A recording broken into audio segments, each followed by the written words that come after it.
Bismillahirrahmanirrahim. Assalamualaikum warahmatullahi wabarakatuh. Alhamdulillahi rabbil alamin. Wa bihi nasta'inu ala umuri dunya waddin. Wassalatu wassalamu ala asrafil anbiya'i wal mursalin wa ala alihi wa sahbihi ajma'in. Amma ba'd. Para pemirsa rahimakumullah, marilah pertama kali kita panjatkan puji syukur kehadirat Allah Subhanahu wa taala, yang mana pada kesempatan kali ini kita masih diberikan kesehatan, diberi kesempatan di bulan Ramadan memasuki beberapa hari yang kedua, tiga, empat. Alhamdulillah masih dalam keadaan sehat walafiat, dalam keadaan iman yang sehat, masih menyambut bulan Ramadan yang penuh gembira. Salawat serta salam hendaknya kita haturkan kepada junjungan Nabi Muhammad SAW, yang mana semoga di akhirat nanti, di yaumul kiamah nanti, kita menjadi umatnya yang akan menjadi para pengikutnya mendapat syafaat di akhirat nanti. Amin ya rabbal alamin. Para pemirsa rahimakumullah, kami sampaikan bahwa pada kesempatan kali ini kami akan menyampaikan 8 pembatal puasa. Yang pertama, a'udzubillahi minasyaitonir rajim. Uhilla lakum lailatas syiyami rafatu ila nisaikum. Uhilla lakum, dihalalkan, lailatas syiyam, bagi kalian itu di malam hari bulan puasa, rafatu ila nisaikum, untuk mengumpuli nisanya, pasangannya. Yang pertama, di bulan puasa yang membatalkan puasa adalah menggauli atau menghubungi istrinya di waktu bukan malam harinya atau di siang hari. Ini membatalkan puasa. Para ulama semuanya telah sepakat, tidak ada perselisihan di antara mereka bahwa orang yang rafas atau menggaulinya di siang harinya ini adalah membatalkan puasa. Bahkan pernah di kisah Rasulullah SAW telah didatangi oleh seorang lelaki, celaka wahai Rasulullah, aku telah berbuat nafas untuk menggauli istriku di siang hari. Kemudian dikatakan kepada beliau oleh Nabi Muhammad SAW, apakah kamu memiliki budak untuk kamu bebaskan? Yang pertama, kafarat bagi orang yang melanggarnya adalah membebaskan budak. Yang kedua, apabila kamu tidak memiliki budak, tidak mampu, maka kamu harus berpuasa 2 bulan berturut-turut. Apakah kamu mampu? Dijawab oleh lelaki tadi, tidak mampu wahai Rasulullah. Kemudian yang ketiga, apakah kamu mampu memberi makan kepada 60 orang miskin? Kemudian dikatakan kepada Rasulullah, orang laki-laki tadi berkata, wahai Rasulullah, tidak ada di kampungku yang lebih miskin dariku dan keluarga. Maka Rasulullah berdiam sejenak, kemudian datangkan kepada beliau sekeranjang kurma. Kemudian Rasulullah bersabda, di mana lelaki tersebut? Kemudian datang lelaki tersebut dan berikan kurma ini, sekeranjang kurma ini kepada keluarga kalian. Ini menunjukkan bahwa orang yang melanggar jima di siang hari bulan puasa itu terkena, yang pertama, puasanya batal, 1. Yang kedua, mendapatkan dosa di hari itu karena harinya tidak dimuliakan dengan menjaganya. Yang ketiga, tetap menahan puasanya hari itu. Menahan, bukan puasa, tetapi menahan diri dari makan dan minum sampai terbenam matahari untuk bisa memuliakan hari itu. Baginya dikenakan denda. Yang pertama tadi, membebaskan budak. Apabila tidak mampu, maka yang kedua, dia harus berpuasa 2 bulan berturut-turut. Apabila tidak mampu, maka dia harus memberikan makan kepada 60 orang miskin. Allahu a'lam bishawab. Kemudian yang membatalkan puasa yang nomor 2 adalah kulu washrabu hatta yatabayyana lakumul khaytul abyadu minal khaytil aswadi minal fajr. Makanlah dan minumlah sampai yatabayyan, yakin atau jelas lakumul khaydul abyad, benang putih, minal khaydil aswad, dari benang hitam, alias makan minum ini dilaksanakan di malam hari sampai fajar.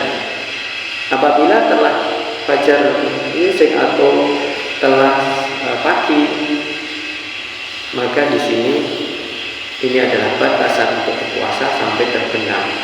Jum'atin musyam ila lail, sampai terbenamnya matahari. Kemudian sempurnakanlah siapmu sampai malam hari. Para ulama tidak ada yang berbeda pendapat, makan dan minum ini hal yang membatalkan puasa.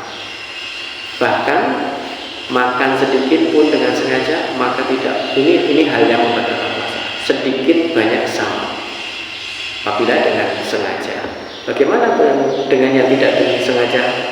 Maka man akala nasiyan wa huwa shaim, barang siapa yang makannya tanpa disengaja di bulan puasa, falyutimma shaumah, maka sempurnakanlah puasa itu. Tidak membatalkan puasa, tidak mengqadhanya.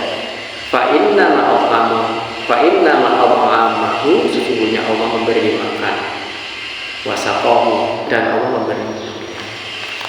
Ini rezeki bagi dia. Tapi hal yang tidak disengaja ini, atau hal yang tidak sengaja atau lupa, ini adalah hal yang tidak bisa dibuat. Nah, ini adalah keberkahan dari Allah Subhanahu wa Ta'ala.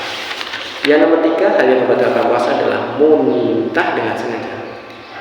Hadis riwayat Abu Hurairah, man zara'ahu qai'un, barang siapa muntah tanpa disengaja, wa huwa shaimun, dan dia berpuasa, sedang dalam keadaan berpuasa, falaisa alaihi qada'un, maka dia tidak mengqadanya, alias tidak membatalkan puasa. Wa istaqa'a, dan barang siapa yang dengan sengaja, wa yaqdi, maka dia harus mengqadanya. Nah, seperti ini, maka muntah dengan sengaja itu hal yang membatalkan puasa. Kemudian yang membatalkan puasa nomor 4 adalah nifas atau haid atau nifas. Barang siapa wanita yang haid atau nifas di sini, baik sedikit atau setitik di awal harinya atau di akhir harinya, maka dia terkena hukum batal puasanya atau harus mengqadha di hari-hari lainnya. Ini para ulama sudah sepakat. Yang nomor 5 yang membatalkan puasa adalah mengeluarkan air mani dengan sengaja. Apabila sengaja mengeluarkan air maninya dengan sengaja, baik dengan jima atau yang onani atau dengan mencubu istrinya, maka ini termasuk membatalkan puasa. Hadis qudsi, Allah Subhanahu wa Ta'ala berfirman, ini berbunyi yatsruku ta'ama wa syaraba wa syahwata min ajli. Orang-orang itu berpuasa meninggalkan makan, meninggalkan minum, meninggalkan syahwatnya, itu karena aku. Allah Subhanahu wa Ta'ala ini memberikan sinyal bahwa puasa itu karena aku, bukan karena yang lainnya. Maka barang siapa yang memuliakanku, maka dia memuliakan bulannya Ramadan, maka dia akan lebih berhati-hati. Ini yang membatalkan puasa nomor 5. Untuk yang keenam, membatalkan puasa keenam adalah segala sesuatu yang semakna dengan makan atau dengan minum, seperti suntikan nutrisi, seperti suntikan yang pengganti makan. Apabila suntikannya untuk pengobatan, ini para ulama ini sepakat tidak membatalkan puasa. Yang nomor 7, hal yang membatalkan puasa nomor 7 adalah niat berbuka. Ada hadis yang mengatakan, hadis niat, innamal a'malu binniyat, sesungguhnya semua amal itu dengan niat. Apabila amalnya tanpa niat, maka amal itu batal atau tidak sah. Apabila niatnya A, maka Allah pun akan memberikan A. Maka di tengah jalan apabila kita berpuasa kok di tengah jalan banting setir untuk berbuka, ini membatalkan. Meskipun belum kecapai. Misalnya kita niat aku nanti mau berbuka, tenanan mau berbuka dengan 100% niat bulat untuk berbuka di tengah jalan. Tetapi di tengah jalannya di waktu siang tidak menemui makanan, ini sudah batal.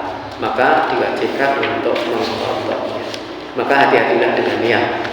Innamal a'malu binniyat. Yang nomor 8 adalah murtad, yang membatalkan puasa adalah yang ke-8 adalah murtad dari agama Islam atau keluar dari agama Islam. Seperti yang telah dikatakan firman Allah Subhanahu wa taala, ya ayyuhalladzina amanu kutiba alaikumusiyam. Allah Subhanahu wa taala mengatakan kutiba, wajibnya orang yang berpuasa itu karena ya ayyuhalladzina amanu, amanu dulu beriman. Wahai orang-orang yang beriman, jadi dipanggil adalah orang yang beriman. Maka kutiba, wajib bagi kalian alaikumusiyam, bagi kalian untuk berpuasa. Apabila orang beriman ini banting setirnya atau agamanya hilang atau murtad, batal Islamnya, maka dia pun juga batal syariatnya. Demikian pula batal puasanya.